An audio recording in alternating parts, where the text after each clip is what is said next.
이어서 오늘 우리가 함께 나눌 말씀을 보도록 하겠습니다. 오늘 우리가 함께 나눌 말씀은 출애굽기 20장 14절과 창세기 2장 18절부터 25절입니다. 주보에도 나와 있으니 주보 보시고 읽으셔도 되겠습니다. 출애굽기 20장 14절을 함께 읽도록 하겠습니다. 시작. 가늠하지 말라. 가늠하지 말라. 창세기 2장 18절부터 25절입니다. 제가 읽겠습니다. 여호와 하나님이 이르시되 사람이 혼자 사는 것이 좋지 아니하니 내가 그를 위하여 돕는 배필을 지으리라 하시니라. 여호와 하나님이 흙으로 각종 들짐승과 공중의 각종 새를 지으시고 아담이 무엇이라고 부르나 보시려고 그것들을 그에게로 이끌어 가시니 아담이 각 생물을 부르는 것이 곧 그 이름이 되었더라. 아담이 모든 가축과 공중의 새와 들의 모든 짐승에게 이름을 주니라. 아담이 돕는 배필이 없으므로 여호와 하나님이 아담을 깊이 잠들게 하시니 잠들매 그가 그 갈빗대 하나를 취하고 살로 대신 채우시고 여호와 하나님이 아담에게서 취하신 그 갈빗대로 여자를 만드시고 그를 아담에게로 이끌어 오시니 아담이 이르되 이는 내 뼈 중에 뼈요 살 중에 살이라. 이것을 남자에게서 취하였은즉 여자라 부르리라 하니라. 이러므로 남자가 부모를 떠나 그의 아내와 합하여 둘이 한 몸을 이룰지로다. 아담과 그의 아내 두 사람이 벌거벗었으나 부끄러워하지 아니하니라. 아멘. 할렐루야. 오늘 여러분하고 다시 듣는 십계명 24번째 시간입니다. 제 7계명을 나누고 있고 제 7계명으로는 두 번째 시간입니다. 오늘 한 몸과 한 말, 나뉜 몸과 다른 말이라는 제목으로 여러분과 말씀을 나누도록 하겠습니다. 말씀을 나누기에 앞서 주일로 하자면 두 번째 주일입니다. 지난주 토요일, 지난주 토요일이죠. 지지난주라고 해야 되나요? 지지난주 토요일 저희들 운동회 하기 전날 저녁에 서울 이태원에서 있었던 참사가 있었고 우리는 바로 다음날 주일 가을 운동회를 하고 오늘 맞이하는 두 번째 참사 이후의 두 번째 주일입니다. 국가에서도 애도 기간을 정했다고 하는데 그 기간을 지내면서 저도 여러 가지를 좀 생각하는 시간을 좀 가졌습니다. 또한 더불어서 우리 그리스도인들에게도 좀 필요한 또한 주지해야 할 점들이 신앙인들로서도 좀 있겠다 싶어서 여러분과 먼저 그걸 나누고 말씀을 좀 나누려고 합니다. 그 희생자들 가운데 보면은 젊은이들이 주축을 이루고 있긴 하죠. 하지만 축제의 자리였으니까 가족 단위로 간 이들도 있을 것이고 또 외국인들도 좀 있었다고 하더라고요. 처음 그 뉴스를 접했을 때에는 할로윈이라고 하는 축제에 대해서 부정적인 인식을 가지고 있었던 개인이었기 때문에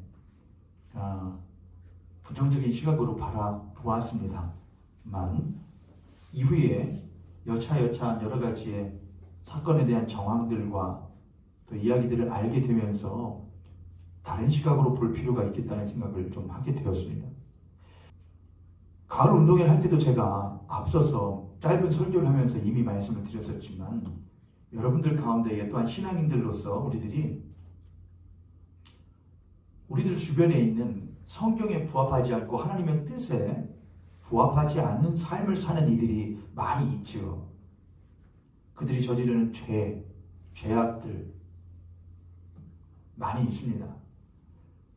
그러나 분명한 사실은 예수께서 우리에게 알려주신 모습은 그들을 향한 우리들의 배척이라든지 그들을 향한 비난과 힐난의 눈을 예수께서 우리에게 가르쳐 주신 사실이 없다는 것입니다.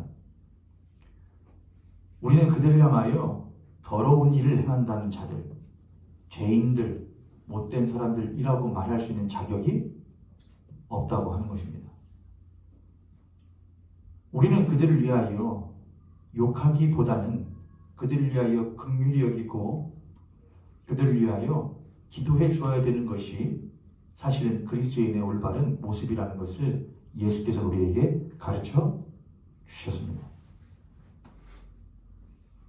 그러므로 혹 저와 같이 부정적인 시각으로만 보았던 분들이 혹 계신다고 한다면 예수께서는 그들을 보시고 어떤 눈으로 바라보셨을까를 한번 돌이켜 생각해 보실 수 있기를 바랍니다.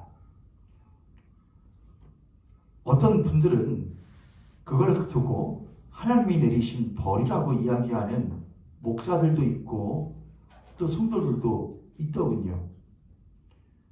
만약 하나님이 죄 지은 걸 보고 바로 벌하시고 죽이신다고 한다면 그 가운데 가장 먼저 죽어야 될 사람들은 어쩌면 우리일지도 모르고 그 가운데 죽어야 될 사람들은 이 땅 가운데에 훨씬 더 많은 권력자들과 기득권자들이 사실은 더 많은 생명들에 대한 삶을 앗아가는 자들이므로 그들이 먼저 천벌받아야 될 자들이라는 것을 우리들이 먼저 잊지 말아야 하겠습니다. 하나님이 공의의 하나님이시고 정의의 하나님이시라고 한다면 자신의 하나밖에 없는 삶을 쾌락과 유흥으로 마음껏 쓰는 사람들이라고 우리가 여기는 이들에 대하여 벌을 내리신다고 한다면 그들을 그런 사람으로 내몰고 그러한 삶으로 내몬 또한 그러한 사회 문화의 풍토를 만들어 놓은 힘있고 권력이 있는 이들, 돈을 좌지우지하여 많은 사람들의 삶을 송두리째 흔들어버리는 이들의 범죄에 대하여서 하나님이 어찌 정의와 공의를 따라 천벌을 내리지 아니하실 수가 있으시단 말입니까? 그러므로 우리들이 그에 대하여 하나님이 내리신 벌이라고 한다면 그렇게 말하는 목사와 그렇게 말하는 성도들은 이 땅에 힘이 있고 권력 있고 능력 있는 이들에 대해서도 똑같은 잣대를 가지고 말을 해야 함이 마땅하지만 그렇게 말하는 목사와 성도들을 치고 권력자들과 힘 있는 이들 앞에서 그렇게 말하는 사람 본 적이 없습니다. 예수 그리스도께서는 항상 약자의 편에 서 주셨고 죄인들의 편에 서 주셨습니다. 똑같이 교회도 그래야 합니다. 교회도 힘없는 사람의 편에 서 주어야 합니다. 힘없는 사람들의 목소리에 귀를 기울이는 것이 교회와 그리스도인들의 맡겨진 사명이라는 것을 잊지 않을 수 있기를 여러분께 목사로서 당부를 드립니다. 애도 기간입니다. 누가 거기 가라고 그랬어? 쓸데없이 그런 데 가서 물론 그렇다고 할지라도 만약 그 가운데에 여러분의 자녀가 있었다고 한다면 만약 그 가운데 여러분들의 조카가 있었다고 한다면 만약 그 가운데 여러분의 친구의 자녀가 있었다고 한다면 여러분이 그렇게 말씀하실 수 있겠습니까? 누가 거기 가라고 그랬어? 물론 누가 거기 가라고 그랬어? 말할 수는 있겠지요. 저 같아도 내 자식이 거기 가서 죽었다면 누가 그런 데 가라고 그랬어? 할 것 같아요. 근데 그건 차치하고 그건 또 드디어 놓고 왜 죽었는지를 알아야 되죠. 왜 죽었지? 왜 깔려 죽었지? 왜 압사당해 죽었지? 우리는 왜 갔어? 라고 말하기 전에 왜 죽었어도 물어봐야 됩니다. 그들은 왜 죽었을까? 이전에는 그런 일이 없었는데 왜 그런 일이 생길 것일까에 대해서 우리는 그리스도인으로서 사실관계에 대하여 명확하고 면밀하게 살펴볼 필요가 있습니다. 우리들은 한 사람과 많은 사람들의 생명의 이름에 대해서는 중립을 지키지 않기를 원합니다. 사람의 생명을 잃은 것에 대해서는 중립을 지키는 것은 사이코패스들이 하는 것입니다. 그렇죠, 여러분? 누군가 죽었다는데 그러고 보면 저에게도 그런 기질이 있나 봐요. 처음에 토요일날 그 사건 듣고 저희 아내는 펄떡펄떡 뛰는데 저는 에휴 누가 그런 데 가라고 그랬어? 저도 참 못난 목사인 거죠. 그러나 여러분들 저는 여러분들께는 부탁드리고 싶습니다.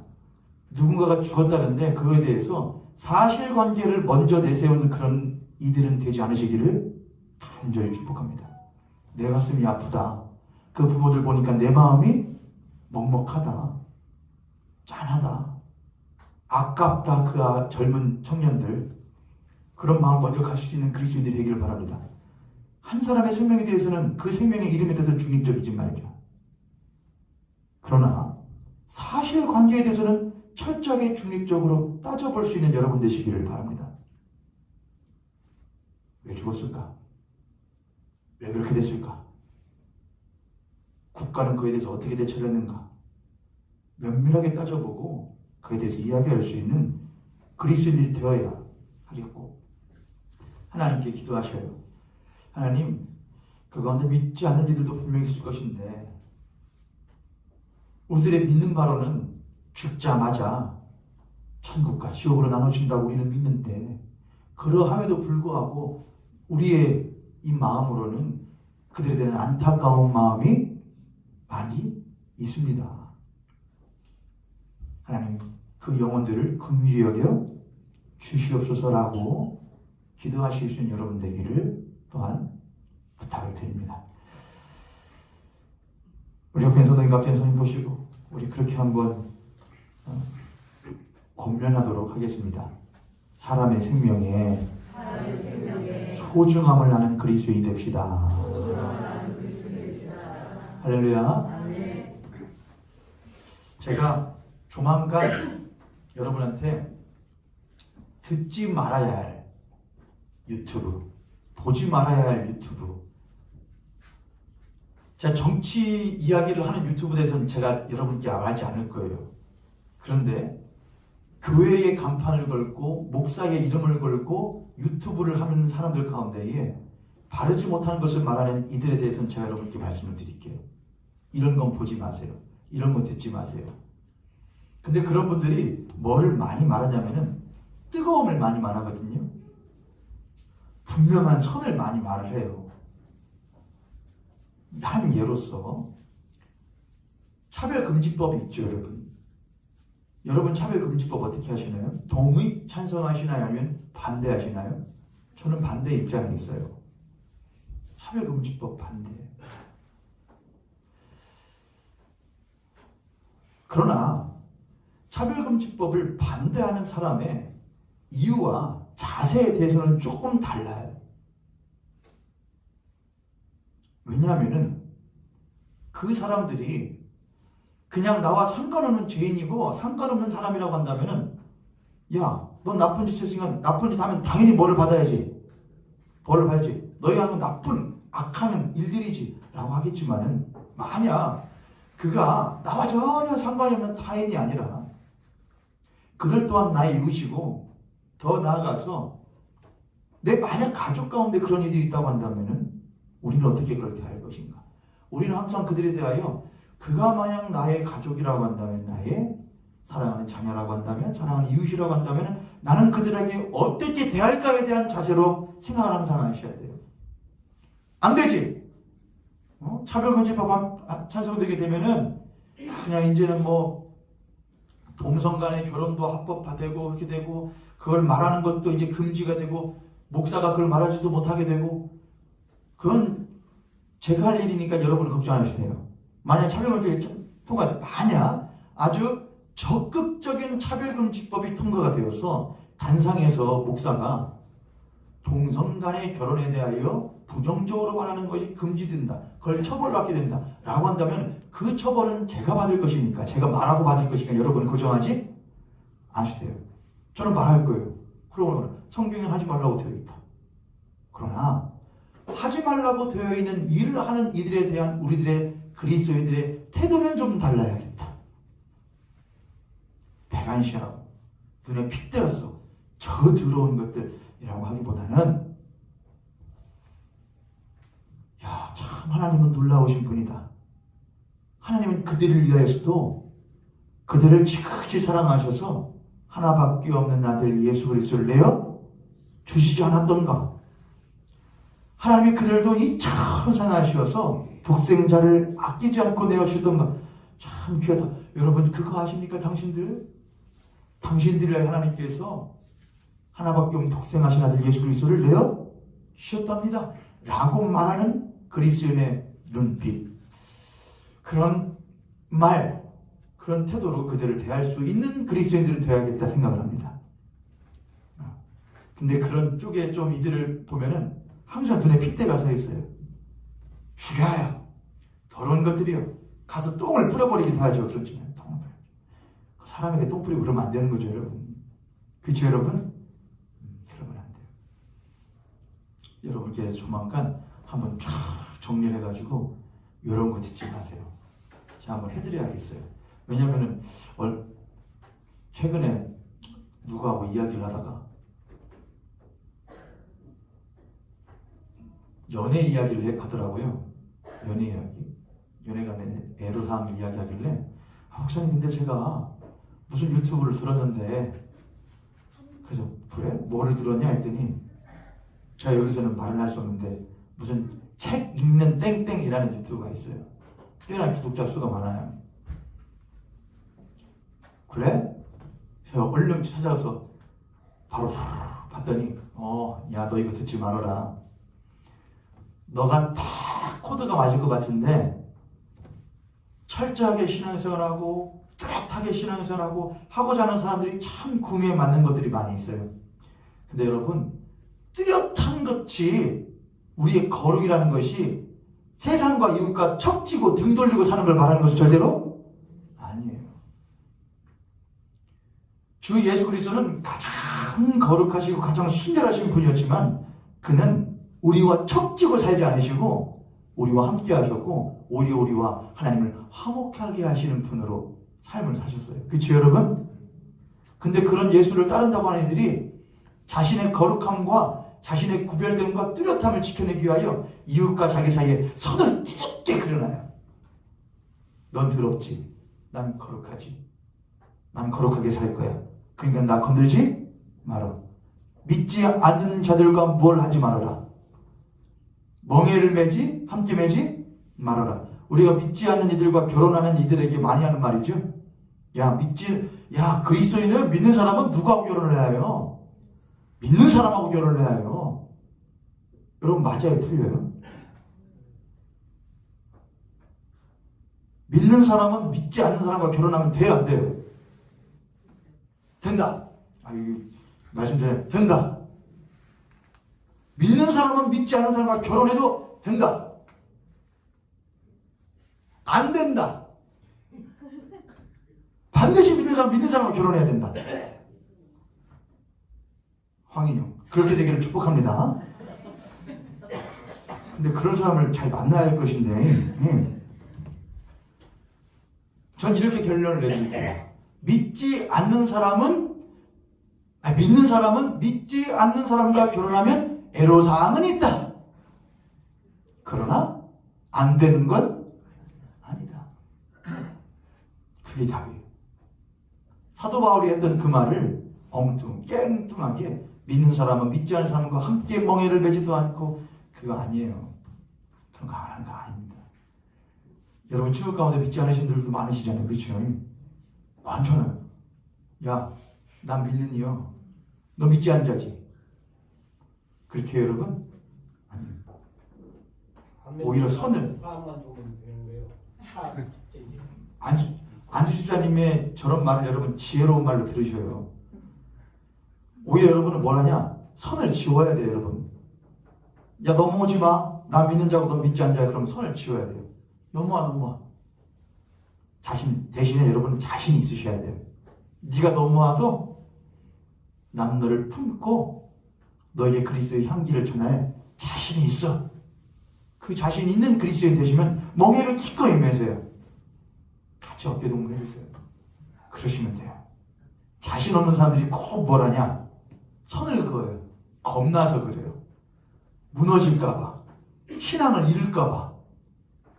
항상 예수 그리스도를 잊지 않은 여러분 되시길 바라요. 예수님은 어떻게 하셨는가? 예수님은 그렇게 하지 않으셨지. 할렐루야. 자, 이제 10계명 강해로 들어갑니다. 자, 지난주 제 7계명을 첫 번째를 여러분하고 나누었고 오늘 이어서 두 번째 시간입니다.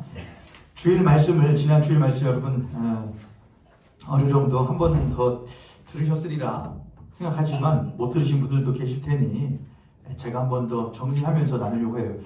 좀 잘 들어보셔요, 여러분. 참 중요한 내용들이 많이 있고 저도 새롭게 발견하는 분들도 많이 있거든요. 창세기 20장 18절이죠. 간음하지 말라. 맞죠?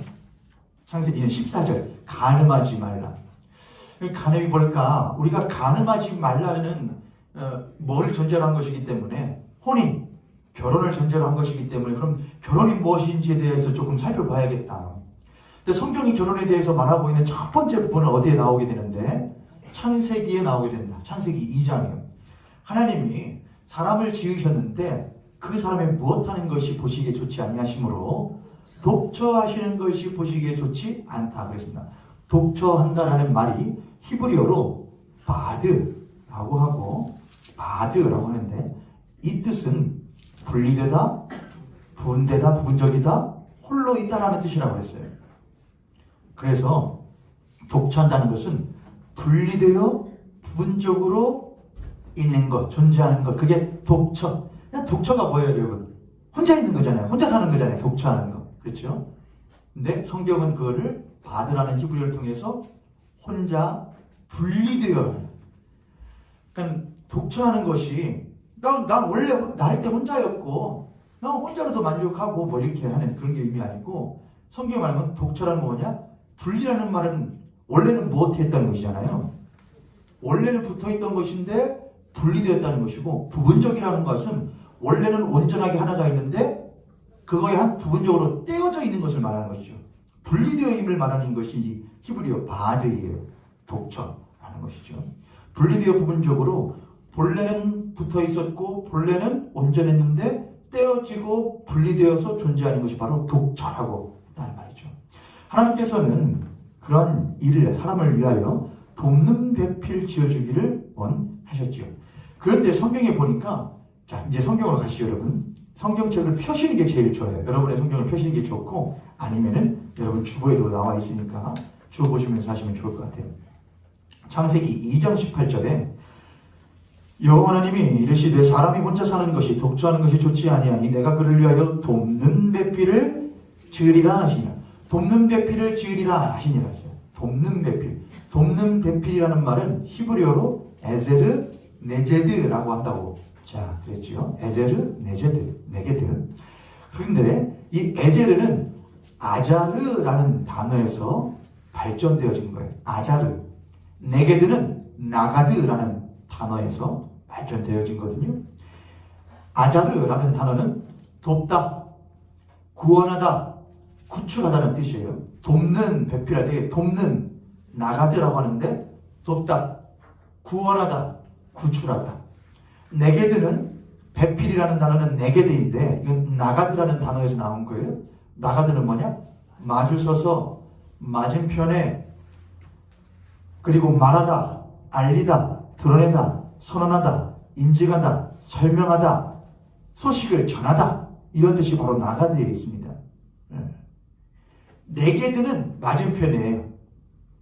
네게드는 맞은편에 무엇에 마주해서 무엇에 맞서서 근데 그 네게드에 더 뿌리가 되는 단어인 나가드는 말하다, 전달하다, 인증하다, 선언하다 이런 말이 뜻이 있단 말이죠. 그래서 돕는 배필이라는 말은 단지 나의 짝이다.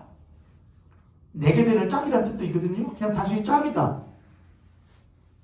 내 옆구리를 따뜻하게 해준 사람이다. 이런 의미를 넘어서서 나의 맞은편에 서서 나에게 말하고 알려주고 인증해주고 선언해주고 저 소식을 전달해줌으로써 나를 돕고 구원하고 구출해주는 사람이 바로 그런 존재가 바로 돕는 배필이라는 것이죠.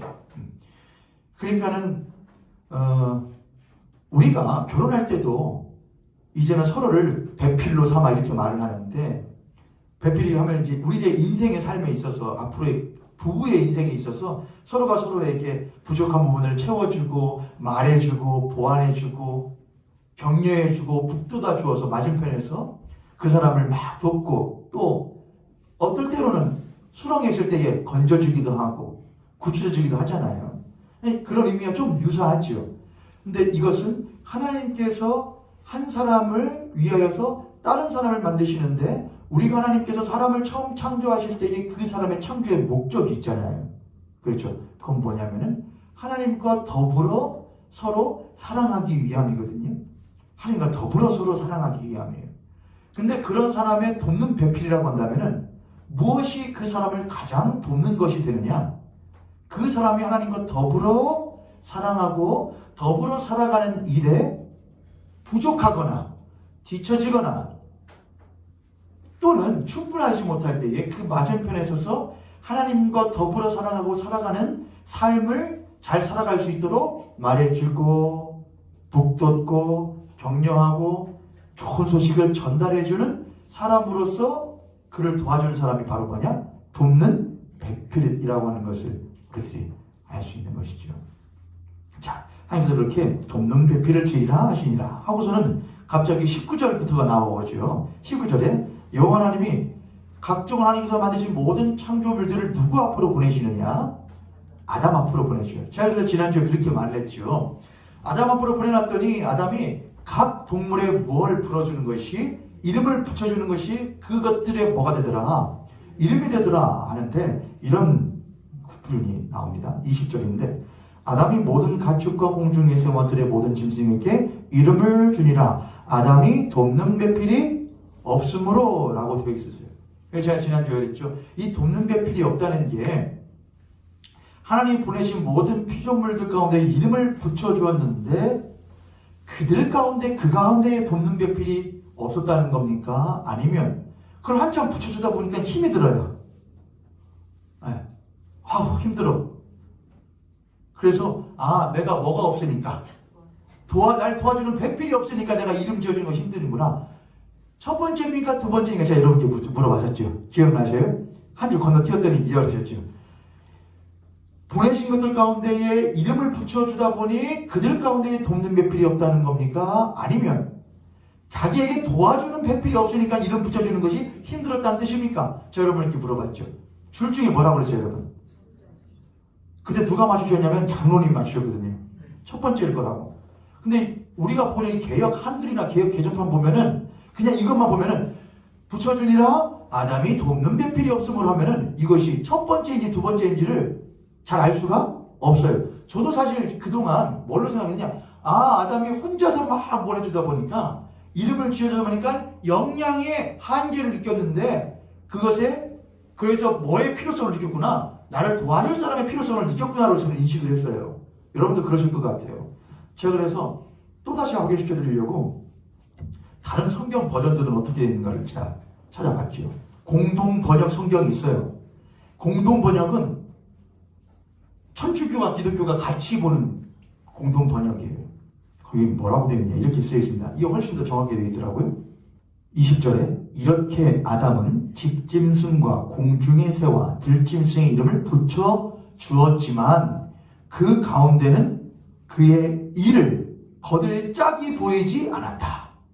공동번역 성경에 붙여 주었지만 그들 중에는 그의 일을 거둘 짝이 보이지가 않았다는 것이죠. 그 다음은 표준 세번역이 있어요. 표준 세번역 성경 20절 그 사람이 모든 집짐승과 공중의 새와 들의 모든 짐승에게 이름을 붙여주었다. 그러나 그 남자를 돕는 사람 곧 그의 짝이 없었다. 이해되셨죠? 우리말 성경 있습니다. 우리말 성경도 잘 되어 있어요. 20절에 아담이 모든 가축과 공중의 새와 모든 들짐승에게 이름을 지어주었습니다. 그러나 아담은 자기에게 알맞은 돕는 사람을 찾을 수 없었습니다. 이렇게 되어 있어요. 그러니까 갑자기 혼인 이야기하는 거잖아요. 사람이 독처하는 것이 옳지만 삼으로 하나님께서 그에게 돕는 배필을 지어주리라 해놓고서는 이름 지어주는 이야기가 나오는 것이 우리는 이게 왜 있나? 아담이 혼자로서는 할 수 있는 일의 역량이 부족하기 때문에 그 필요성으로서 돕는 배필을 말하려고 하는 것이구나로 인식했는데 그것이 기였다 아니었다? 아니라 이거예요. 하나님께서 모든 것들을 보내놓는데 그들 가운데에는 돕는 배필이 없었다 이거예요. 돕는 배필이 뭐라고요? 에젤을 네게드요. 맞은편에 서서 하나님과 더불어 사랑하면서 더불어 삶을 살아갈 수 있도록 돕고 구원하고 구출하는 일을 하는 짝이 존재가 그들 중에는 못했다? 없었다 이거예요. 그래서 하나님께서는 뭘 하시느냐?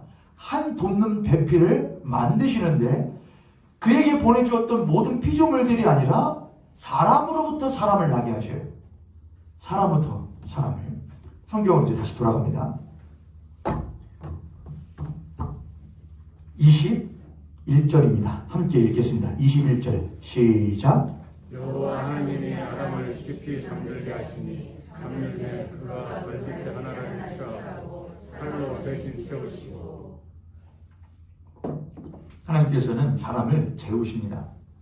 재우신다는 것은 구약성경이나 신약성경에서, 특히 구약성경에서 사람이 무엇하는 것으로? 죽음을 의미해요. 아담이 죽음에 이르렀다. 죽었다. 근데 하나님께서 그 사람의 뭘 취하셨다?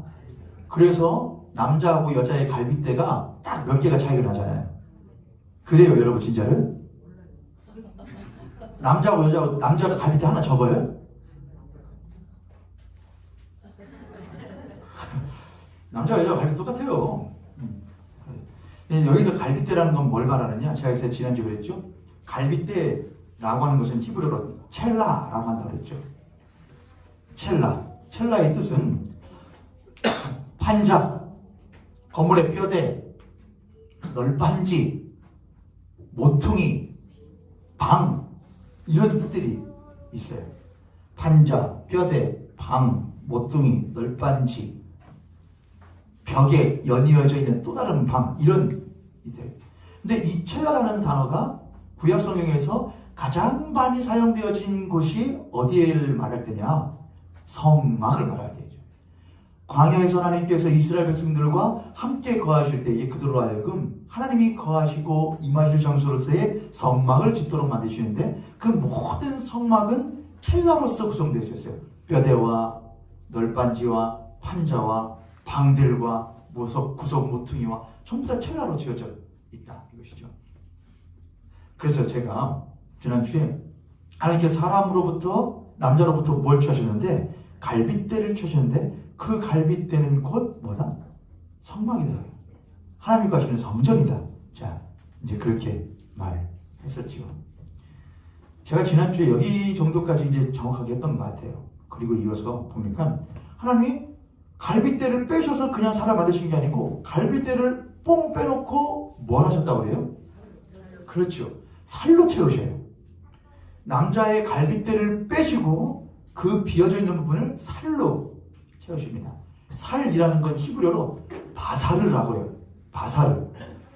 바사르라는 말은 살로도 되지만 육체라는 뜻도 있어요. 육체. 자, 그러면은 육체하면 뭘 말하죠, 여러분?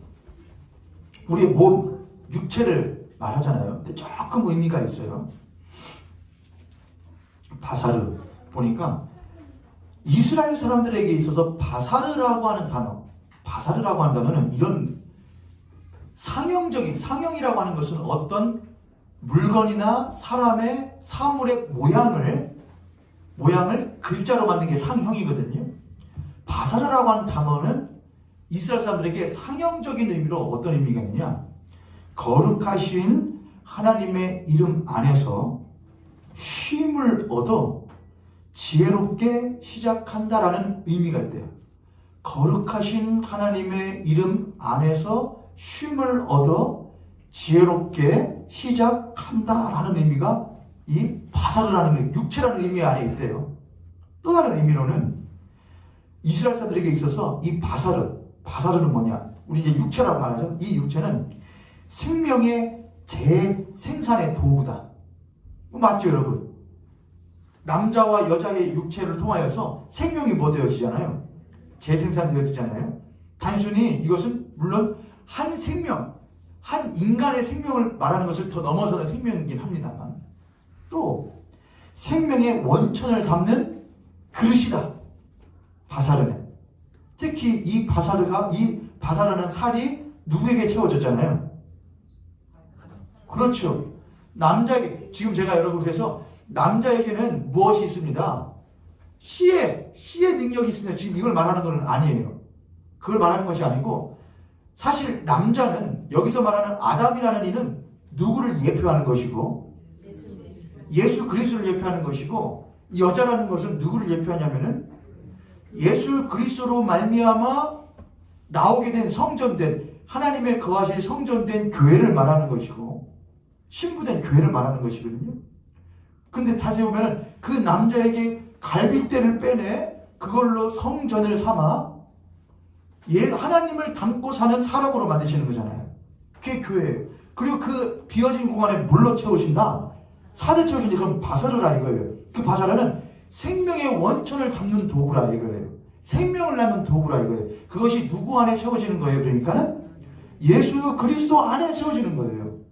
그렇잖아요. 남자는 예수 그리스도 옆에하니까 남자 안에 예수 그리스도 안에 생명의 원천을 담는 도구로서의 바사르가 하나님의 이름 앞에서 쉼을 얻어 지혜롭게 삶을 사는 그 바사르가 생명의 원천을 담는 도구로 또한 생명의 원천을 담는 그릇으로서의 그 바사르가 예수 그리스도 안에 담겨지게 되는 거예요.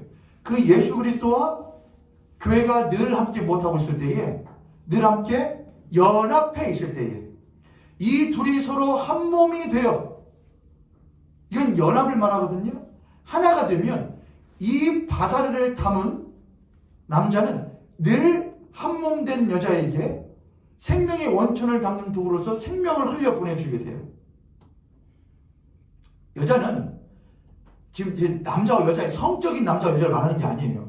이 교회는 이 바사르를 가진 남자로부터 그리스도로부터 예수 그리스도로부터 생명을 받아 자신 안에 담은 하나님 거룩하신 하나님을 더욱더 무엇하게 하는 더욱더 영광스럽게 만들고 높이는 일을 해요. 무슨 말씀인지 아시겠죠? 이게 연합이라는 말이라는 거죠. 자, 다시 돌아갑니다. 바사르라는 것은 살이라고 했어요. 육체를 말해요. 이것은 생명의 제사장의 도구이고 생명의 원천을 담는 그릇이고 하나님의 언약을 담는 그릇이에요. 네. 생명 하나님의 언약을 담는 그릇이보다 바사르예요. 자, 근데 여러분 제가 말씀을 드려보죠. 우리가 그냥 육체하면 우리가 이렇게 무엇할 육체 그러죠? 그렇죠. 썩어 없어질 육체 그러잖아요. 야, 어차피 사람은 하나님께서 뭘로 만드셨으니까 흙으로 만드시니까 뭘로 돌아가? 흙으로 돌아가 그러잖아요. 그렇죠, 여러분. 자, 그럼 요거 쓸데없는 거예요? 흙으로 돌아갈 거니? 하나님이 이 땅에 무엇을 가지고 흙을 가지고 사람을 빚으시고 그 코에 뭘 불어넣으시니 사람이 생명이 되었다 그래요. 그럼 하나님이 이 땅에 흙으로 이 흙 성이 정확히는 먼지거든요. 먼지를 모아 하나님께서 사람을 빚으시고 그 코에 생기를 불어넣어서 그래요. 그럼 이 먼지는 히브리어로 뭐라고 하냐? 이건 좀 뭘 좀 상을 드려야 되는 거 아니에요? 저는 개인 교습을 한 적이 없는데 흙은 히브리어로 아파르라고 해요. 우리는 흔히 이렇게 생각을 하죠. 아파르를 모아서 육체를 지으시고 그 육체 안에 하나님의 생기를 불어넣으셔서 르아흐를 하나님의 호흡을 르아흐를 집어넣으셔서 생명을 만든다 해요. 그럼 이 아파르로 만들어진 이 육체는 그냥 그릇이고 그 안에 담겨진 르아흐가 진짜다 뭐 이런 식으로 생각을 해요. 근데 바사르는 그럼 뭐예요? 바사르.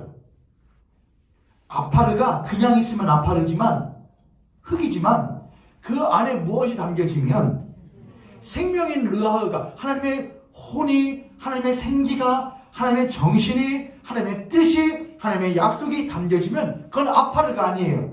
뭐가 되는 것이냐? 생명을 담는 그릇으로서 하나님의 언약을 담는 그릇으로서 바사르가 되는 거예요. 야, 너희들의 그 육체가 하나님의 영이 하나님이 거하시는 거룩한 무엇인 줄 알지 못하느냐? 성전인 줄 알지 못하느냐? 그래서 이게 바사르예요. 내가 이전에는 이거 썩어진 육체야. 내 마음대로 써도 되고 내 뜻대로 써도 돼. 왜요? 그럴 수밖에 없어요. 그 안에 무엇이 담겨 있어야 하나님의 뜻이 하나님의 정신이 하나님의 약속이 생명이 담겨 있어요. 진리가 담겨 있어야 바사르가 되는데 그것이 아닌 세상에 다른 진리가 다른 뜻이 나의 자아가 담겨지면 그건 바사르가 아닌 뭐가 되는 거냐? 아파르가 되는 거예요. 그 아파르는 무엇의 먹잇감이 되는 것이냐? 너는 종신토록 땅을 기면서 무엇을 먹을지라 아파르를 먹으라 그랬거든요. 하나님. 그게 뱀에게 내린 하나님의 저주였죠.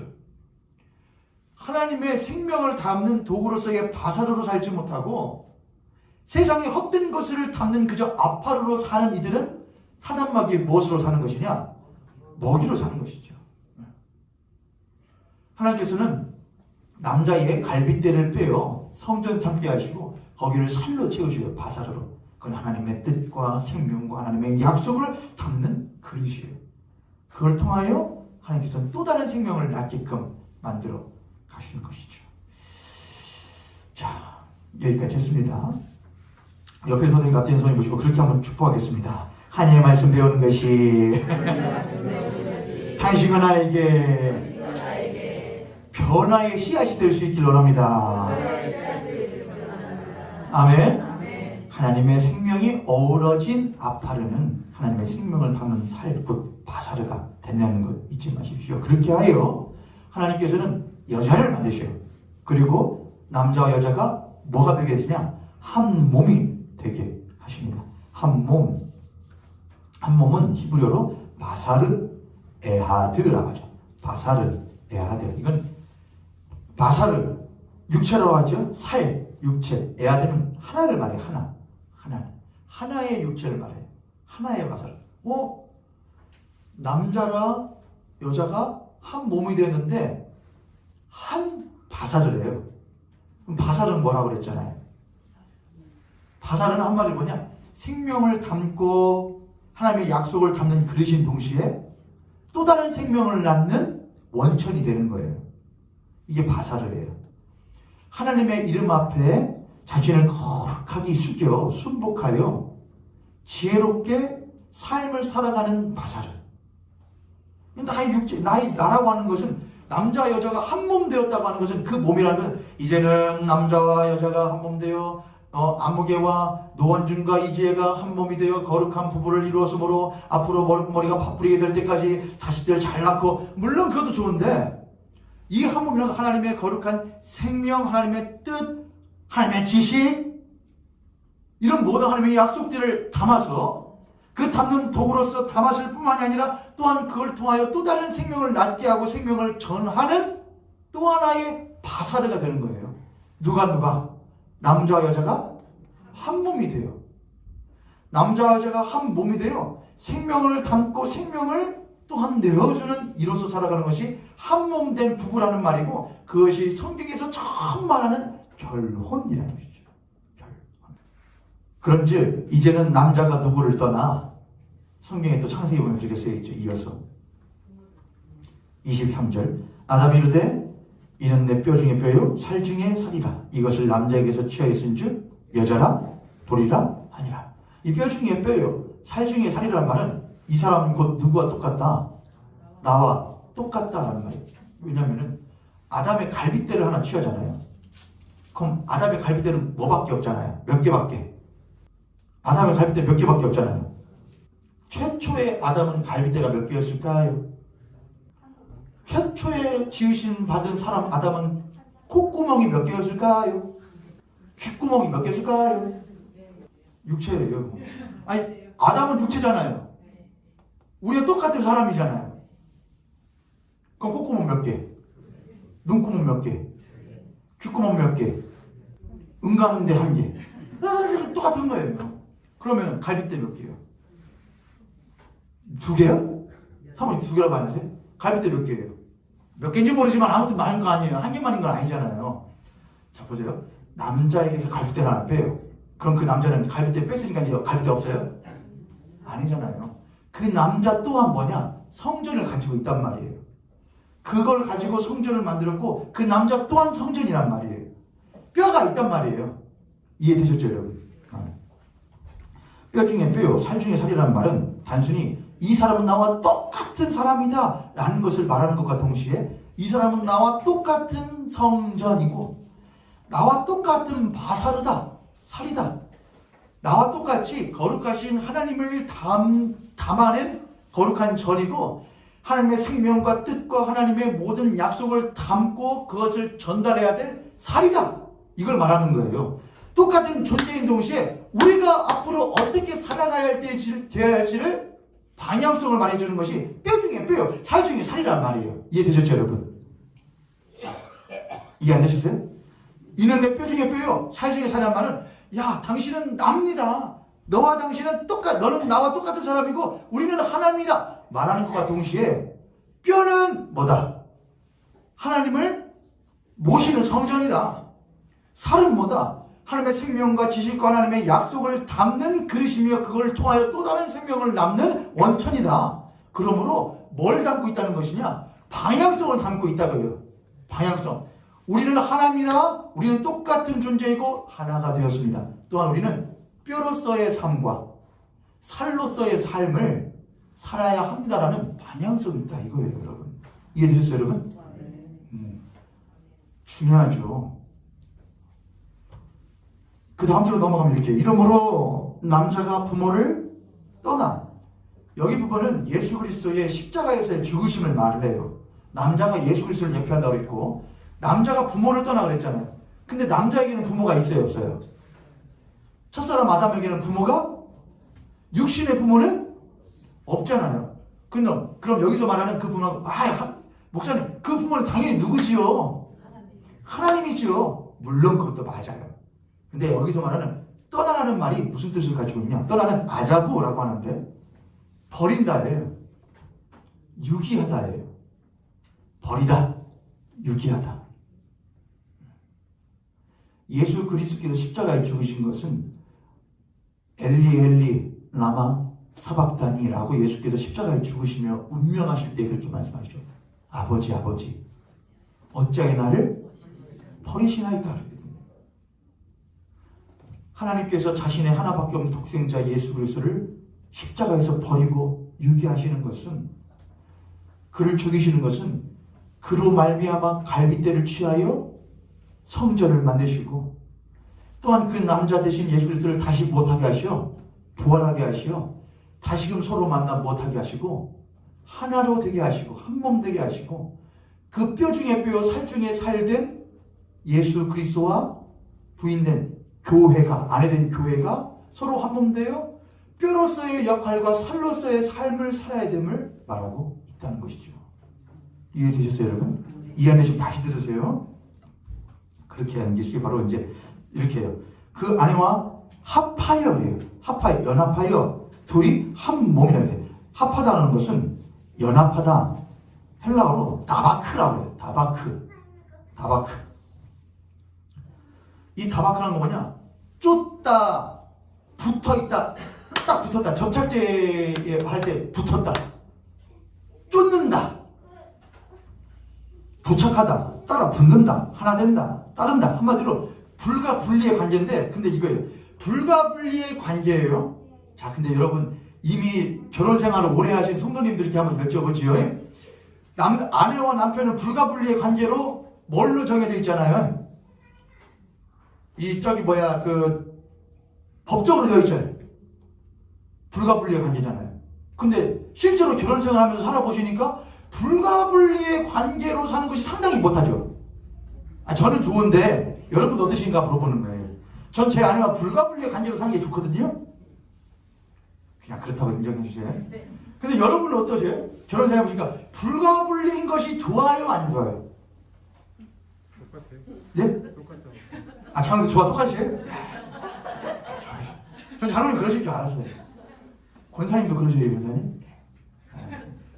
이거는 레코드가 켜져 있으니까 오프더 레코드는 뭐하는지 모르는지 모르죠. 불가분리로 사는 것이 상당히 못하죠. 그래서 뭐가 필요하냐? 다바크가 필요해요. 다바크 맞네요. 다바크가 필요해요. 다바크를 뭐라 하세요? 쫓다, 붙쫓다. 이 다바크라는 단어가 아주 잘 표현된 것이냐? 룻기예요. 룻기에 보면은 시어머니 나오미가 야, 나 다 잃었다. 남편도 잃고 자식들도 다 잃었다. 내 며느리 두 명 있는데 너희들 나를 못해라. 이제 너희들이 줄게 없으니까 나를 떠나서 너희들 마음 편하게 살아라 하는데 큰 며느리는 가고 큰 며느리라든가 둘째 며느리 룻이 뭐라 그래요? 어머니의 하나님이 나의 하나님 되고 막 이런 말 하면서 룻은 그를 붙쫓았더라 그렇게 하거든요. 붙쫓았더라. 그 아무것도 없는 시어머니하고 불가분리에 관계되는 것은 상당히 못한 일이죠. 득볼 것이 없는 일인데 룻이 그럼에도 불구하고 그 시어머니를 붙쫓았다. 다바크했다 이거예요. 둘이 남자가 부모를 떠나 여자와 연합하여 라는 이 연합은 한 몸 뭐냐? 한 몸은 불가분리의 관계인데 이 불가분리의 관계에서는 반드시 무엇하냐? 붙쫓는 힘씀과 애씀이 필요하다는 거예요. 우리도 예수 그리스도와 살 때 그렇죠, 여러분. 예수 그리스도와 우리는 하나예요. 우리는 예수 그리스도 안에, 예수 그리스도가 내 안에 계시는데 그 예수 그리스도와 하나 되어 살아가는 삶은 불과 분리의 관계이긴 하지만 상당히 불편한 관계로 여겨질 때도 참 많이 있죠. 내가 예수 믿지 않았다면 이때 이렇게 했을 텐데, 내가 예수 믿지 않았다면 이렇게도 할 수 있을 텐데, 이렇게도 말할 수 있고, 이렇게 결정할 수 있고, 이렇게 살 수도 있을 텐데. 그래서 우리는 뭐 필요하냐? 다마크가 필요해요. 그럼에도 불구하고 난 내 주 예수 그리스도를 붙잡습니다. 그러고 난 십자가 튼튼히 붙듭니다. 주님, 바사르를 담으신 주 예수 그리스도시여 나에게 생명을 흘려 보내 주시옵시고 성전된 내 안에 주 하나님 끝까지 영광되이 계시도록 만들어 주시옵소서. 나는 당신을 붙잡습니다. 그것이 연합이라는 것이죠. 그렇게 연합되어 살아갈 수 있는 저와 여러분 되기를 주님으로 축복합니다. 25절 함께 있습니다. 시작. 아담과 그 안에 두 사람이 벌거벗었으나 부끄러워서 첫사람 아담과 하와는 둘 다 무엇을 입지 않았다? 옷을 입지 않았다. 너무나 좋죠, 여러분. 너무나 좋죠. 그런데 이 벌거벗었다는 것이 나중에 선과 악을 알게 하는 나무의 실과를 먹게 된 이후에 그들에게 뭐가 되죠? 여기서는 그들이 벌거벗었으나 무엇하지 않았다. 근데 나중에 그들이 선과 악을 알게 나무의 실과를 먹고 난 이후에 벌거벗은 것을 보고 무엇하였다? 부끄러워하게 되거든요. 예, 벌거벗었다라는 말은 히브리어로 아롬이라고 해요. 아롬. 이 아롬이라는 것은